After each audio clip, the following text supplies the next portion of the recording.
11 ലക്ഷം രൂപ വച്ചിരുന്ന ബാഗ് കാണാനില്ല. എൻ്റെ നല്ല ജീവൻ അങ്ങ് പോയി. എനിക്ക് വന്ന ദേഷ്യത്തിന് ഞാൻ CA ആണെന്നോ പുല്ലെന്നോ ഒന്നും നോക്കാതെ ഞാൻ അവനെ അവിടെ വെച്ച് വല്ലതും ചെയ്തതന്നെ. ഹായ്, എൻ്റെ പേര് Anand and welcome to AV Vlogs.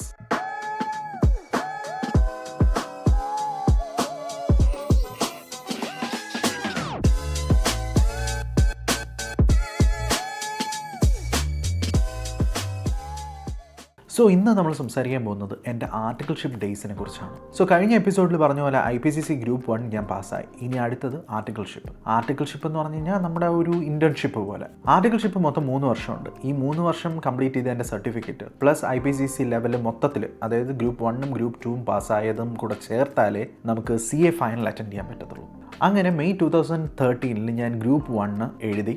ജൂണിൽ റിസൾട്ട് വന്നു. ഞാൻ ഗ്രൂപ്പ് 1 ക്ലിയർ ആയി. സോ അടുത്തത് എനിക്ക് 2 ഓപ്ഷൻ ഉണ്ട്. ഒന്നുകിൽ നവംബർ വരെ വെയിറ്റ് ചെയ്ത് നവംബറിൽ സെക്കൻഡ് ഗ്രൂപ്പ് എഴുതി അതും കൂടെ ക്ലിയർ ചെയ്തിട്ട് ആർട്ടിക്കിൾഷിപ്പിലോട്ട് കയറാം, ഇല്ലെങ്കിൽ ഇപ്പോൾ തന്നെ ആർട്ടിക്കിൾഷിപ്പ് തുടങ്ങാം. മെയിൻ റീസൺ ഞാൻ ഒരു ഗ്രൂപ്പ് മാത്രം അറ്റൻഡ് ചെയ്തതെന്ന് പറഞ്ഞാൽ ഒരു ഗ്രൂപ്പ് മാത്രം പാസ്സാവുകയാണെങ്കിൽ ഉടനെ തന്നെ ഇൻറ്റേൺഷിപ്പ് തുടങ്ങി അതിൻ്റെ ഇടയിൽ സെക്കൻഡ് ഗ്രൂപ്പ് ക്ലിയർ ചെയ്തെടുക്കാമല്ലോ. അതായിരുന്നു എൻ്റെ plan. So I started searching for A really good firm എന്ന് പറഞ്ഞു കഴിഞ്ഞാൽ CA firm, chartered accountancy firm. ഒരു ഫേം ചൂസ് ചെയ്യുമ്പോൾ നമ്മൾ CA സ്റ്റുഡൻസ് നോക്കുന്ന കുറച്ച് കാര്യങ്ങളുണ്ട്. ഒന്ന്, ഏറ്റവും മെയിൻ ആയിട്ടുള്ള കാര്യം സ്റ്റൈപ്പൻഡ്.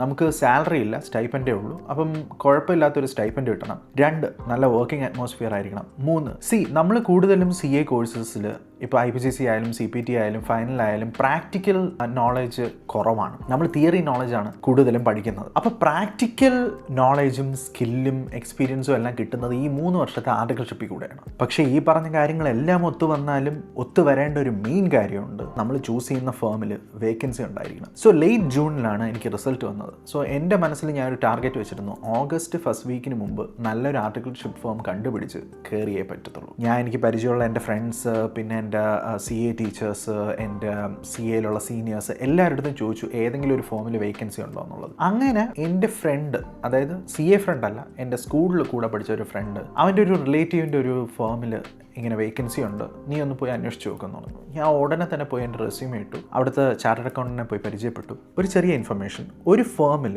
അവിടുത്തെ മെയിൻ ചാർട്ടേഡ് അക്കൗണ്ടൻറ്റിനെ നമ്മൾ വിളിക്കുന്ന പേര് പ്രിൻസിപ്പൾ എന്നാണ്. പിന്നെ നമ്മളെപ്പോലെ ആർട്ടിക്കിൾഷിപ്പ് ചെയ്യാൻ പോയ പിള്ളേരെ വിളിക്കുന്നത് ആർട്ടിക്കിൾസ് എന്നും. സോ അങ്ങനെ അവൻ സജസ്റ്റ് ചെയ്ത ഫേമിൽ ഞാൻ പോയി. പുള്ളിയായിട്ട് പ്രിൻസിപ്പളായിട്ട് സംസാരിച്ചു. പുള്ളിക്ക് എന്നെ ഇഷ്ടപ്പെട്ടു. പുള്ളി ചോദിച്ചു എന്നോട്ട് ജോയിൻ ചെയ്യാമെന്ന് ചോദിച്ചു. അപ്പോഴേക്കും ജൂലൈ എൻഡായി. അപ്പോൾ ഞാൻ ഓഗസ്റ്റിൽ ജോയിൻ ചെയ്യാമെന്ന് പറഞ്ഞു. So August 13th was my first day. അന്ന് എനിക്ക് 20 വയസ്സ്. ഞാൻ ഒരിടത്തും ഇതുവരെയായിട്ട് പ്രൊഫഷണലായിട്ട് ഞാൻ ജോലി ചെയ്തിട്ടില്ല. So this is my first day of my professional career. എൻ്റെ ഫസ്റ്റ് ഡേ ലുക്ക് കാണണോ?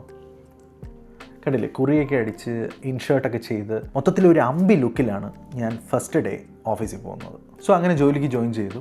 ആദ്യത്തെ കുറേ മാസങ്ങളിൽ ഡേറ്റ എൻട്രി ആയിരുന്നു. എൻ്റെ കൂടെ ഉണ്ടായിരുന്ന കൊളീഗ്സ് മൊത്തം കൂടുതലും സീനിയേഴ്സ് ആയിരുന്നു. അവരൊക്കെ BCom ഡയറക്റ്റ് എൻട്രി ആയിരുന്നു. So they were like around 22-23 years. So എന്നെക്കാളും 2 വർഷം സീനിയേഴ്സ് ആയിരുന്നു. അവരായിരുന്നു കൂടുതലും മേജർ ഫയൽസ് ഒക്കെ നോക്കിക്കൊണ്ടിരുന്നത്. ഞാൻ അവരെ അസിസ്റ്റ് ചെയ്യും. അങ്ങനെയൊക്കെ എൻ്റെ ഒരു ആദ്യത്തെ 2 മാസം പോയി. ഇതിൻ്റെ ഇടയിൽ ഞാൻ കയറിയപ്പോൾ അവിടെ ഒരു സീനിയർ ചേട്ടൻ ഉണ്ടായിരുന്നു, CA ഫൈനൽ സ്റ്റുഡൻറ്റ്. ആ ചേട്ടൻ മെയിലിൽ CA ഫൈനൽ അറ്റൻഡ് ചെയ്തിട്ട് നിൽക്കുകയാണ്. റിസൾട്ട് വന്നു, ചേട്ടൻ CA. ആ ചേട്ടൻ CA ആയ ഉടനെ തന്നെ എൻ്റെ പ്രിൻസിപ്പൾ പറഞ്ഞു ആ ഫേമിൽ തന്നെ പാർട്ട്ണറായിട്ട് ഇപ്പം നിന്നുകൂടി. അങ്ങനെ പുള്ളി തീരുമാനിച്ചു, ഓക്കെ ഞാൻ വേറെ ജോലിക്ക് പോകുന്നില്ല, തൽക്കാലം ഈ ഫേമിൽ തന്നെ സാലറി പാർട്ട്ണറായിട്ട് നിൽക്കുകയാണ്.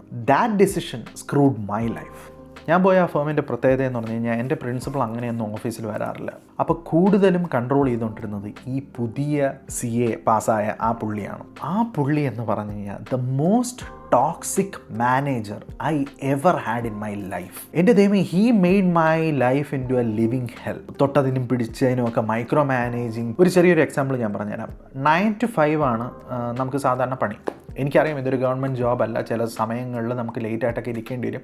എസ്പെഷ്യലി ടാക്സ് ഓഡിറ്റ് സീസണിലൊക്കെ നമ്മൾ രാത്രി 12 മണി 1 മണി വരെയൊക്കെ ഇന്ന് വർക്ക് ചെയ്തിട്ടുണ്ട്. That I know. പക്ഷേ ഒരു നോർമൽ വർക്കിംഗ് അവേഴ്സിലും ഞാനൊരു 5:30 വരെയൊക്കെ വർക്ക് ചെയ്തിട്ട് ഞാൻ പുള്ളിയുടെ റൂമിൽ ചെന്ന് ചേട്ടാ ഞാൻ പോവുകയാണെ എന്ന് പറയുമ്പോൾ പുള്ളിയുടെ ഒരു സ്ഥിരമുള്ളൊരു ആക്ഷൻ ഉണ്ട്. പുള്ളി നേരെ ക്ലോക്കിലോട്ട് നോക്കും. എന്നിട്ട് എൻ്റെ മുഖത്തോട്ട് നോക്കിയിട്ട് ആനന്ദിനൊരു വിചാരമുണ്ട് ആനന്ദ് ഗവൺമെൻറ് ഓഫീസിലാണ് വർക്ക് ചെയ്യണതെന്ന്. And he was so smug about it which I hated. അങ്ങനെ ഞാൻ അവിടെ ആ ഫേമിൽ വർക്ക് ചെയ്തുകൊണ്ടിരുന്ന കാലം മൊത്തം എന്നെ മൈക്രോ മാനേജ് ചെയ്യും. അതെന്ത് ഇങ്ങനെ ചെയ്യണം, ഇതെന്ത് അങ്ങനെ ചെയ്യണത്, കുത്തില്ല, കോമയില്ല, ഞാനെന്ത് ഡേറ്റ എൻട്രി ഇങ്ങനെ ചെയ്യണത്, ഞാൻ അവൻ പറയണ മെത്തേഡിൽ കൂടെ നമ്മൾ ചെയ്യാവുള്ളൂ. നമ്മൾ വേറെ ഏതെങ്കിലും മെത്തേഡിൽ കൂടെ ചെയ്ത് കഴിഞ്ഞാൽ അത് അവന് ഇഷ്ടപ്പെടത്തില്ല. അങ്ങനെ ഇരുന്നപ്പോഴാണ് എനിക്ക് വേറൊരു വർക്ക് സാർ അസൈൻ ചെയ്തു തന്നത്. എൻ്റെ പ്രിൻസിപ്പൾ, നമ്മുടെ അവിടെ ഒരു ആയുർവേദിക് ഓർഗനൈസേഷൻ ഉണ്ടായിരുന്നു, സെമി ഗവൺമെൻറ് ഓർഗനൈസേഷനാണ്. അവരുടെ ഒരു എക്സ്റ്റേണൽ അക്കൗണ്ടിങ് ടീം പോലെ നമ്മൾ വർക്ക് ചെയ്തിരുന്നു. അതൊരു പ്രോജക്റ്റ് ആയിരുന്നു നമ്മളെടുത്ത് ചെയ്തത്. അവർ മാർച്ച് 2014 അവരൊരു വലിയ എക്സ്പോ എറണാകുളത്ത് വെച്ച് നടത്താൻ വേണ്ടിയിട്ട് പ്ലാൻ ചെയ്തിട്ടുണ്ടായിരുന്നു. അതിൻ്റെ ഒരു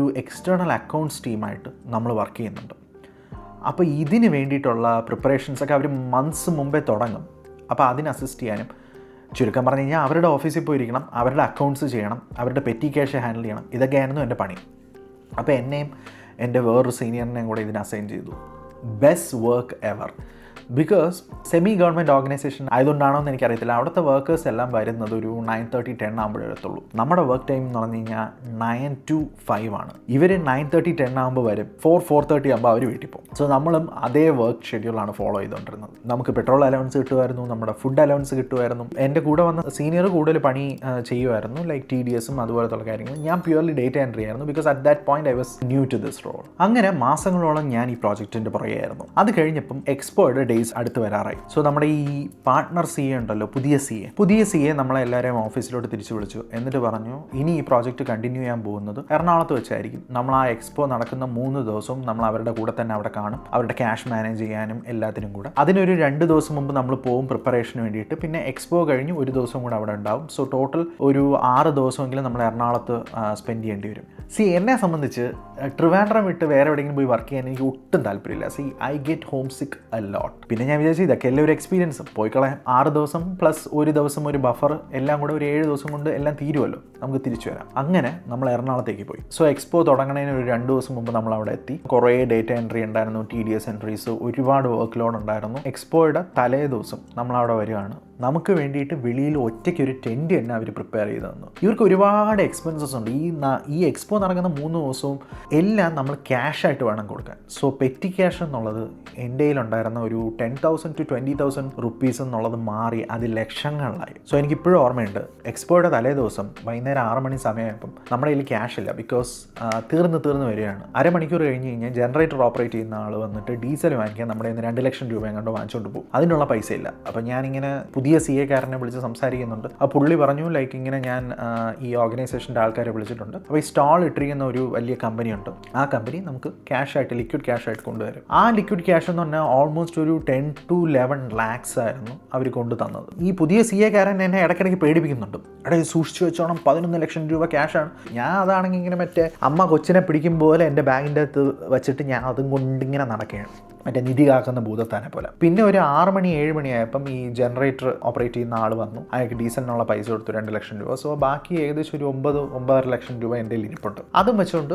ഞാനിങ്ങനെ ഇരുന്നപ്പോൾ ഈ പുതിയ CA-കാരൻ വന്ന് പറഞ്ഞു, നമുക്ക് നേരെ റൂമിൽ പോകാം, കുളിച്ച് ഭക്ഷണമൊക്കെ കഴിച്ചിട്ട് തിരിച്ചു വരാം, കുറച്ച് വർക്കും കൂടെ ബാക്കിയുണ്ടെന്ന് പറഞ്ഞു. അങ്ങനെ നമ്മൾ റൂമിലേക്ക് പോയി. റൂമിൽ പോയി 2 ആർട്ടിക്കിൾസിന് ഒരു റൂം എന്നൊരു കണക്കായിരുന്നു. എൻ്റെ മറ്റേ പുതിയ CA-കാരനും വേറൊരു ആർട്ടിക്കിളും കൂടെ വേറൊരു റൂം ഷെയർ ചെയ്തു. അപ്പോൾ ഞാനും എൻ്റെ സീനിയറും കൂടെ ഷെയർ ചെയ്ത റൂമിൽ സീനിയർ ആദ്യം കുളിക്കാൻ പോയി. അപ്പോൾ ഞാൻ ആ ബാഗ് കെട്ടിപ്പിടിച്ചുകൊണ്ടിരിക്കുകയാണ്. അത് കഴിഞ്ഞിട്ട് സീനിയർ ആണെങ്കിൽ വന്നു. സീനിയർ പറഞ്ഞു, എടേ ബാഗ് ഒന്ന് മാറ്റി വെച്ചിട്ട് നീ പോയി ഒന്ന് കുളിച്ചിട്ട് വാ, കുളിച്ചിട്ട് ഭക്ഷണം കഴിച്ചിട്ട് നമുക്ക് കുറേ വർക്ക് തീർക്കാനുണ്ടെന്നു. ഞാൻ ആ സൂക്ഷിച്ച ആ ബാഗ് എടുത്ത് എൻ്റെ തലേണയുടെ അടിയിൽ വെച്ചിട്ട് ഈ തലേണ എടുത്ത് അതിൻ്റെ മുകളിൽ വെച്ച് സേഫ് ആക്കിയിട്ട് ഞാൻ പോയി കുളിച്ചിട്ട് തിരിച്ചു വന്നിട്ട് ഞാൻ തല തോർത്തിക്കൊണ്ട് ഇങ്ങനെ പതുക്കെ എൻ്റെ തലേണയുടെ ഭാഗത്തോട്ട് നോക്കുന്നു. 11 ലക്ഷം രൂപ വെച്ചിരുന്ന ബാഗ് കാണാനില്ല. എൻ്റെ നല്ല ജീവൻ അങ്ങ് പോയി. എനിക്ക് ഒരു നിമിഷം എൻ്റെ തലയിൽ കൂടെ ഒന്നും ഓടിയില്ല. ലൈക്ക് എന്ത് ചെയ്യണമെന്ന് അറിഞ്ഞുകൂടാ. എൻ്റെ സീനിയറിനെ റൂമിനെ കാണാനില്ല. അപ്പോൾ എനിക്ക് മനസ്സിലായി അവൻ അപ്പുറത്ത് പുതിയ CA-കാരൻ്റെ കൂടെ ആയിരിക്കുന്നു. ഞാൻ ഉടനെ ഓക്കെ അവൻ്റെ അടുത്ത് ചെന്ന് പറയും, അവൻ എന്നെ കൊല വിളിക്കുക, അതെനിക്ക് ഉറപ്പാണ്. ഞാൻ നേരെ അവൻ്റെ റൂമിൽ ചെന്നിട്ട് ഞാൻ ഇങ്ങനെ കിടന്ന് വിറയ്ക്കുകയാണ് എൻ്റെ കൈയകം. ഞാൻ പറഞ്ഞു, ഇങ്ങനെ ചേട്ടാ മറ്റേ ക്യാഷ് വെച്ചിരുന്ന ബാഗ് കാണാനില്ല എന്ന്. അപ്പോൾ ഉടനെ പുള്ളി, ബാഗ് കാണാനില്ലേ? എടേ നീ എന്തോന്നിനെ പറയണത്, കളിക്കലാന്ന് പറഞ്ഞു. ഞാൻ പറഞ്ഞു, അല്ല ചേട്ടാ ഞാൻ അതവിടെ സേഫായിട്ട് വച്ചിട്ട് ഞാൻ കുളിക്കാൻ പോയതാണ്, പക്ഷേ കാണാനില്ല ബാഗ്. കൊള്ളാം ആനന്ദ, ഇത് കളിച്ച കളിയല്ല ചേട്ടാ, നീ ഒരുമാതിരി കിടന്ന് കളിക്കരുതെന്ന് പറഞ്ഞു. അപ്പം ഞാനാണെങ്കിൽ വല്ലാണ്ട് ഞാനിപ്പോൾ ബോധം കെട്ട് വീഴും. ഞാനാണെങ്കിൽ മൊത്തത്തിൽ നിന്നങ്ങ് വിറയ്ക്കുകയാണ്. കുറേ കഴിഞ്ഞപ്പോൾ ഈ കൂടി നിന്ന സീനിയേഴ്സ് 2-3 പേരൊക്കെ പൊട്ടി അങ്ങ് ചിരിക്കാൻ തുടങ്ങി. എനിക്കൊന്നും മനസ്സിലായില്ല. ഞാൻ ഇവരുടെ മുഖത്തോട്ടൊക്കെ നോക്കുന്നുണ്ട്. എന്നിട്ട് ഞാൻ നേരെ ഈ പുതിയ CA-കാരൻ്റെ മുഖത്തോട്ട് നോക്കി. അപ്പോൾ അവൻ്റെ മുഖം ഇങ്ങനെ ദേഷ്യത്തിൽ നിന്ന് പതുക്കെ മാറി ഒരു പുച്ഛത്തിലോട്ടും ഒരു ചിരിയിലോട്ടും മാറിയിട്ട്, ഇപ്പം മനസ്സിലായില്ലേ ഇങ്ങനെയൊക്കെ വെച്ചിരുന്ന ബാഗൊക്കെ ആരെങ്കിലും എടുത്തുകൊണ്ട് പോകുമെന്ന് പറഞ്ഞിട്ട് ടേബിളിൻ്റെ അടിയിൽ നിന്ന് എൻ്റെ ബാഗ് എടുത്തു തന്നു. എനിക്ക് വന്ന ദേഷ്യത്തിന് ഞാൻ CA ആണെന്നോ പുല്ലെന്നോ ഒന്നും നോക്കാതെ ഞാൻ അവിടെ വെച്ച് വല്ലതും ചെയ്തേനെ. പക്ഷേ ഞാൻ ആ ബാഗും തട്ടി വാങ്ങിച്ചുകൊണ്ട് ഞാൻ നേരെ എൻ്റെ റൂമിൽ പോയി. ഒരു 5 മിനിറ്റ് കഴിഞ്ഞപ്പോൾ എൻ്റെ സീനിയർ എൻ്റെ റൂമിലോട്ട് വന്നു. എൻ്റെ അടുത്ത് വന്നിട്ട് പറഞ്ഞു, എടാ ഇതൊക്കെ ഒരു ഫണ്ണല്ലേ, നീ എന്തിനിങ്ങനെ ചുമ്മാ സീരിയസ് ആവണം. ഞാൻ പറഞ്ഞു, ചേട്ടാ 11 ലക്ഷം രൂപ വെച്ചിട്ടല്ല ഫണ്ണും പ്രാങ്കും കളിക്കേണ്ടത്, അങ്ങനെയൊന്നും അല്ല ആൾക്കാരെ പറ്റിക്കേണ്ടത്. എൻ്റെ നല്ല ജീവൻ അങ്ങ് പോയി. ഞാൻ പിന്നെ ഈ പുതിയ CA കാരൻ്റെ അടുത്ത് സംസാരിക്കാനൊന്നും പോയില്ല. നമ്മൾ ഭക്ഷണം കഴിച്ചിട്ട് തിരിച്ച് നമ്മുടെ ടെൻറ്റിലോട്ട് എത്തുമ്പം സമയം 9:30 മണി. അപ്പോഴും വേറെ വർക്കേഴ്സൊക്കെ ഉണ്ട്. അവിടുത്തെ മറ്റേ മെയിൻ എക്സ്പോ ഹോളിൻ്റെയൊക്കെ വർക്ക് അപ്പോഴും നടന്നുകൊണ്ടിരിക്കുകയാണ്. എനിക്ക് കുറച്ച് ഡേറ്റ എൻട്രി ഉണ്ടായിരുന്നു. ഈ 9:30 എന്നുള്ളത് 10:30, 11:30, 12:30, 1:30, 2:30, 3:30 ഇങ്ങനെ ക്ലോക്ക് കിടന്ന് ഇങ്ങനെ ഓടിക്കൊണ്ടിരിക്കുകയാണ്. ഞാനിങ്ങനെ പുതിയ CA കാരൻ്റെ അടുത്ത് ചോദിക്കുന്നുണ്ട്, ലൈക്ക് ചേട്ടാ നമ്മൾ റൂമിൽ പോകണ്ടേ, ഉറക്കം വരുന്നുണ്ട്. അപ്പോൾ അവൻ എന്നെ ഇങ്ങനെ നോക്കിയിട്ട്, ഉറക്കം വരണം ആനന്ദേ, ഒരു വർക്കൊക്കെ ചെയ്യാൻ വന്നു കഴിഞ്ഞാൽ കുറച്ച് ത്യാഗമൊക്കെ സഹിക്കണം കേട്ടാ, നിനക്ക് ആ എൻട്രിയൊക്കെ കംപ്ലീറ്റ് ചെയ്യാനില്ലേ. ആക്ച്വലി പറഞ്ഞു കഴിഞ്ഞാൽ അത്ര വലിയ എൻട്രിയും കംപ്ലീറ്റ് ചെയ്യാനൊന്നുമില്ല, നാളെ കൊണ്ട് ചെയ്ത് തീർക്കാൻ പറ്റണമെന്നേ ഉള്ളൂ. അപ്പോൾ ഞാൻ പിന്നെ ഓക്കെ സീനിയർ എന്ത് ചെയ്യാൻ പറ്റും, ഞാൻ അവിടെ ഇരുന്നു. അത് കഴിഞ്ഞ് 2:30, 3:30, 4:30, 5:30, 6:30 ഇതിൻ്റെ ഇടയിൽ എപ്പോഴോ ഒരു 2 മണിക്കൂർ എങ്ങാനോ ഏതോ ഒരു കസേരയിൽ പോയിരുന്നു ഞാൻ കുറച്ച് ഉറങ്ങി. അത് കഴിഞ്ഞിട്ട് ഒരു രാവിലെ 6:30 ആയപ്പം ഈ പുതിയ CA കാരൻ വന്നിട്ട് എൻ്റെ അടുത്ത് പറഞ്ഞു, നീയും മറ്റേ പുള്ളിയും കൂടെ റൂമിൽ പോയിട്ട് കുളിച്ച് ഫ്രഷായിട്ട് തിരിച്ചു വാ, എക്സ്പോ തുടങ്ങാറായി. ഞാൻ പറഞ്ഞു, ചേട്ടാ ഇതുവരെ ഉറങ്ങിയിട്ടില്ല. അപ്പോൾ അവൻ എൻ്റെ മുഖത്ത് ഇങ്ങനെ തറപ്പിച്ച് നോക്കി. അപ്പോൾ എനിക്ക് മനസ്സിലായി ഇനി നമ്മൾ കൂടുതൽ തർക്കിച്ചിട്ട് കാര്യമില്ല. നേരെ ഞാൻ റൂമിലോട്ട് പോയി കുളിച്ച്. രാവിലെ ഭക്ഷണം കഴിച്ചിട്ടില്ല, രാത്രിയും ഭക്ഷണം കുറച്ചെങ്ങാണ്ടേ കഴിച്ചോളൂ.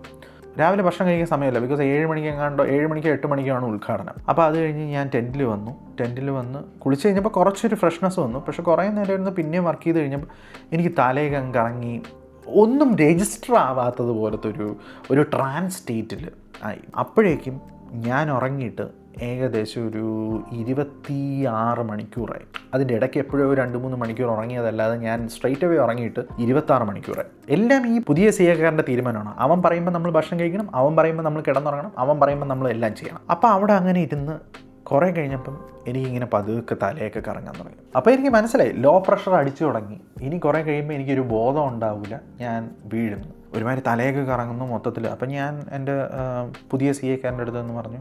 അപ്പോഴേക്കും സമയം ഒരു ഉച്ചയ്ക്ക് 11 മണി 12 മണി ആയിരുന്നു. അതായത് ഉദ്ഘാടനമൊക്കെ കഴിഞ്ഞ് ആദ്യത്തെ ഒരു പൊലിപ്പൊക്കെ കഴിഞ്ഞ് ഇവൻറ്റ്സ് ഒക്കെ നടന്നുകൊണ്ടിരിക്കുകയാണ്. അപ്പോൾ ഞാൻ ഒരു 11 മണി 11:30 ആയപ്പോൾ ഞാൻ ചെന്ന് ഈ പുതിയ CA കാരൻ്റെ അടുത്ത് പറഞ്ഞു, ചേട്ടാ എനിക്ക് ഒട്ടും പിടിച്ചിരിക്കാൻ പറ്റില്ല, ഞാൻ റൂമിലോട്ട് പോവുകയാണ്. റൂമിലോട്ട് പോകണോ? ഇവിടെ എന്തോരം വർക്കൗട്ടാണെന്നറിയാമോ, നീ ഇങ്ങനെ റൂമിലോട്ട് പോകണം. അപ്പം ഞാൻ പറഞ്ഞു, ഞാൻ റൂമിലോട്ട് പോവുകയാണ്, എനിക്കൊട്ടും വയ്യ, ഞാനിപ്പോൾ വീഴും, എനിക്കിവിടെ വീണ് കിടക്കാൻ വയ്യ, അതുകൊണ്ട് ഞാൻ റൂമിലോട്ട് പോവുകയാണ്. ഞാനും വരാം. എന്നിട്ട് ഇവൻ എന്നെയും കൂട്ടിക്കൊണ്ട് നേരെ റൂമിലോട്ട് പോയി. ഏതൊരു ബേക്കറി കയറിയിട്ട് ഒരു പപ്സും ഒരു ബോൾ ഗ്രേപ്പ് ജ്യൂസോ അങ്ങനെ എന്തോ മേടിച്ചു. റൂമിലോട്ട് പോയിട്ട് എൻ്റെ അടുത്ത്, നീ ഒന്ന് പെട്ടെന്ന് ഫ്രഷപ്പായിട്ട് ഒന്ന് കുളിച്ച് ഒന്ന് ഫ്രഷപ്പായിട്ട് നീ പെട്ടെന്ന് വാ, നമുക്ക് തിരിച്ചു പോകാം. ഞാൻ പറഞ്ഞു, ഞാൻ ഇന്നിനി അങ്ങോട്ടില്ല, എനിക്ക് ഉറക്കം വരുന്നുണ്ട്, എനിക്ക് കിടന്നുറങ്ങണം. അപ്പോൾ ഇവൻ എൻ്റെ മുഖത്തോട്ട് ഇങ്ങനെ ഒന്ന് നോക്കി, ആനന്ദ ഇതൊന്നും ശരിയല്ല ചേട്ടാ. ഞാൻ പറഞ്ഞു, ചേട്ടാ പിന്നെ സംസാരിക്കാം നമുക്ക്, എനിക്ക് ഉറക്കം വരണം, ഞാൻ പോകണം എന്ന് പറഞ്ഞിട്ട് ഞാൻ നേരെ പോയി കുളിച്ചു. ഞാൻ വന്ന് അങ്ങ് കിടന്നു. ഞാൻ വൈകിട്ട് 7 മണി വരെ ചത്ത ശവം പോലെ കിടന്നങ്ങ് ഉറങ്ങി. ബാക്കി ഒരു 2 ദിവസം കൂടെ എക്സ്പോ ഉണ്ടായിരുന്നു. ഈ 2 ദിവസത്തിൽ ഞാൻ ഈ പുതിയ CA കാരൻ്റെ അടുത്ത് അങ്ങനെ സംസാരിക്കാനൊന്നും പോയില്ല. പിന്നെ വേറൊരു കാര്യം എന്ന് പറഞ്ഞാൽ കൂടെയുള്ള സീനിയേഴ്സൊക്കെ എന്നെക്കാളും നല്ല പ്രായം കൂടിയവരാണ്. പക്ഷേ അവർക്കാർക്കും റെസ്പോൺസിബിലിറ്റി ഏറ്റെടുക്കാൻ താല്പര്യമില്ലാത്തതുകൊണ്ട് ഈ പെറ്റി ക്യാഷ് എന്ന് പറയുന്ന ഭൂതം എൻ്റെ കൂടെ ആയിരുന്നു.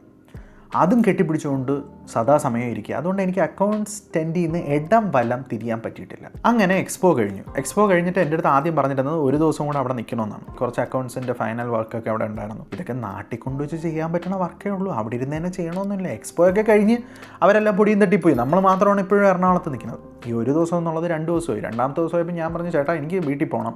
6 ദിവസം എന്ന് പറഞ്ഞ് ഇറങ്ങിയിട്ട് ഇപ്പോൾ 8-9 ദിവസമായി. അപ്പോൾ എഗെയിൻ പിന്നെ അവൻ അവിടെ ഇട്ട് എല്ലാവരുടെയും മുമ്പിൽ ഇട്ട് കുറേ ഉപദേശം, ഇങ്ങനെയല്ല അങ്ങനെയല്ല, നീ എന്തോ ഒരുമാതിരി കൊച്ചു പിള്ളേരെ പോലെ. ഞാൻ പിന്നെ കൂടുതൽ ഈ പുള്ളിയുടെ അടുത്ത് സംസാരിക്കാൻ പോയില്ല. എക്സ്പോ കഴിഞ്ഞ് 2ാമത്തെ ദിവസം ഇങ്ങനെ വൈകുന്നേരം എല്ലാവരും കൂടെ സംസാരിച്ചുകൊണ്ടിരുന്നപ്പോൾ പെട്ടെന്ന് ഈ പുതിയ CA കാരൻ വന്നിട്ട് പറഞ്ഞു, ഞാൻ നാട്ടിലോട്ട് പോവാണ്, പിന്നെ നിങ്ങളിൽ നിന്ന് ഒരാളെയും കൂടെ ഞാൻ കൊണ്ടുപോകും. എന്നിട്ട് എൻ്റെ മുഖത്ത് നോക്കി പറഞ്ഞു, നിന്നെ ഞാൻ കൊണ്ടുപോകില്ല. അപ്പം ഞാൻ പെട്ടെന്ന് ബാക്കിയുള്ളവരുടെ മുമ്പ് വെച്ച്, ചേട്ടാ എന്നെ കൊണ്ടുപോയില്ലെങ്കിൽ ഞാൻ ഒറ്റയ്ക്ക് പോകും, അത്രേ ഉള്ളൂ. നീ ഒറ്റയ്ക്ക് പോകും? പറഞ്ഞു, ഞാൻ ഒറ്റയ്ക്ക് പോകും. നാളത്തേക്കുള്ള ടിക്കറ്റ് ഞാൻ എടുത്ത് വെച്ചിട്ടുണ്ട്, നമുക്ക് ഒരുമിച്ച് പോകാം. എന്നെ ഇട്ട് വട്ടാക്കുക, അതാണ് ഇവൻ്റെ മെയിൻ ഒരു തരത്തിലുള്ള ഒരു മെൻ്റൽ ടോർച്ചറിങ് ആണ്. അവൻ എന്തെങ്കിലും പറഞ്ഞ് നമ്മൾ വിഷമിക്കുമ്പോഴോ നമുക്ക് ദേഷ്യപ്പെടുമ്പോഴോ പുള്ളിക്കൊരു സന്തോഷം വരും മുഖത്ത്.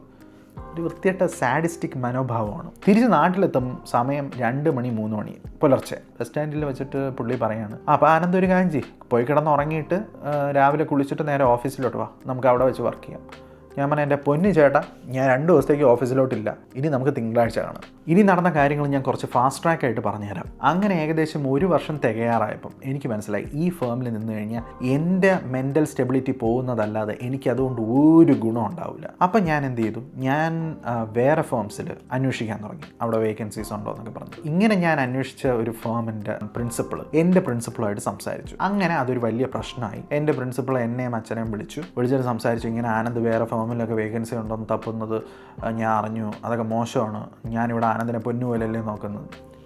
എൻ്റെ പ്രിൻസിപ്പളും ഞാനും ആദ്യ ഇൻ്റർവ്യൂവിനും പിന്നെ അതല്ലാതെ വല്ലപ്പോഴും ഇടയ്ക്ക് കാണുമ്പോൾ ഹായ് ഹലോ അല്ലാതെ പുള്ളിയും ഞാനുമായിട്ട് ഒരു കോൺവെർസേഷനേ ഉണ്ടായിട്ടില്ല. അപ്പോഴാണ് ആനന്ദിനെ പൊന്നുപോലെ നോക്കുന്നില്ല. എന്നെ പൊന്നുപോലെ നോക്കിയത് മൊത്തം മറ്റേ പുതിയ CA കാരനാണ്. അപ്പോൾ അങ്ങനെ അവിടെ ആ റൂമിൽ വെച്ചിട്ട് ഇങ്ങനെ സാറിങ്ങനെ കുറേ ഘോരം പറഞ്ഞുകൊണ്ടിരിക്കുകയാണ്, ഇതൊക്കെ ശരിയാണോ, ലൈക്ക് ആരും ആനന്ദിനൊരു ഇത് കൊടുക്കാതിരുന്നപ്പോൾ ഞാനാണ് ആനന്ദിനൊരു അവസരം കൊടുത്തത്, ആനയാണ് ചക്കയാണ് മാങ്ങയാണ് തേങ്ങയാണ് എന്നൊക്കെ ചോദിച്ച് ഏറ്റവും അവസാനം ചോദിച്ചു ആനന്ദിൻ്റെ അഭിപ്രായം എന്താണ്, ഇപ്പോഴും അതിൽ തന്നെ ഉറച്ചു നിൽക്കുകയാണ്. ഞാൻ പറഞ്ഞു ഉറച്ചു നിൽക്കുകയാണ് സാർ, എനിക്ക് ഈ ഫേം ശരിയാവുമെന്ന് തോന്നുന്നില്ല, എനിക്ക് ഇവിടെ നിന്ന് റിലീവ് ചെയ്യണം. ഓക്കെ, സാറ് എഴുതി ഒപ്പിട്ട് തന്നു. എന്നിട്ട് ഞാൻ നേരെ മറ്റേ പുതിയ CA കാണാൻ പോയപ്പോൾ അവൻ പറഞ്ഞൊരു ഡയലോഗുണ്ട്. പുള്ളി പറഞ്ഞെന്ന് പറഞ്ഞാൽ, ആനന്ദേ ഞാൻ കേട്ടു നീ എന്തൊക്കെ കൊണ്ട് ഈ ഫേമിൽ നിന്ന് പോകുന്നെന്ന് കേട്ടു, പക്ഷെ ഞാൻ ഒരു കാര്യം പറഞ്ഞുതരാം, നിനക്ക് വേറൊരു ഫേമിൽ കയറാൻ കുറച്ച് പാടായിരിക്കും. അങ്ങനെ ഞാൻ എൻ്റെ ഫസ്റ്റ് ആർട്ടിക്കിൾഷിപ്പിൽ നിന്ന് ഇറങ്ങി ഏകദേശം 1 മാസത്തോളം ഞാൻ പിന്നെയും വേറെ ഫേംസ് തപ്പാൻ തുടങ്ങി. ഒരാൾ പോലും എന്നെ എടുക്കുന്നില്ല. CA എന്ന് പറഞ്ഞ ഒരു ഫ്രെറ്റേണിറ്റിയാണ്. Maybe they talk to each other. Behind the scenes എന്താണ് നടക്കുന്നതെന്ന് എനിക്കറിയത്തില്ല. പക്ഷേ ഏതൊക്കെ ഫേംസിൽ ഞാൻ അപ്ലൈ ചെയ്തോ അവരൊന്നും എന്നെ എടുത്തില്ല. അങ്ങനെ എൻ്റെ മൊത്തം ആർട്ടിക്കിൾഷിപ്പും കോളം ആവുമോ എന്ന് വിചാരിച്ചിരുന്ന സമയത്താണ് എനിക്കൊരു കോൾ വരുന്നത്. ഈ എപ്പിസോഡ് ഞാൻ ഇവിടെ വൈൻഡപ്പ് ചെയ്യുവാണ്. എനിക്കറിയാം ഞാൻ കുറച്ച് ഇമോഷണലായി, പക്ഷേ to relive that trauma again was a bit too much. പക്ഷെ ആ കോൾ ആരുടെയായിരുന്നു?